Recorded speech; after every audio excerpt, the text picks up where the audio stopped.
खूबे मजा उड़ावे। रतिया में सौतीन के लेके भीतर के बत्ती बुझावे।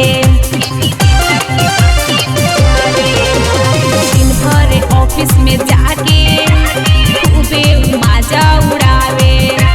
रतिया में सौतीन के लेके भीतर के बत्ती बुझावे। फेवेली जब खाना लागे फेंके साथी।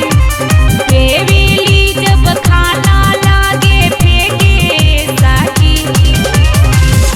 तो रोजे सुते भतार मोर सौतीन संगे लेके साथी। तो रोजे सुते भतार मोर सौतीन संगे लेके साथी।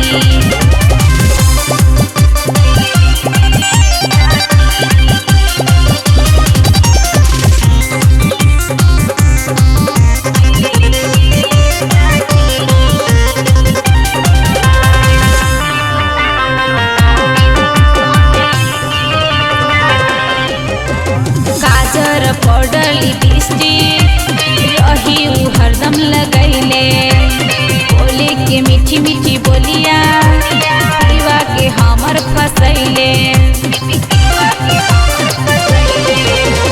गाजर पाउडर लिपस्टिक रही उ हरदम लगैले।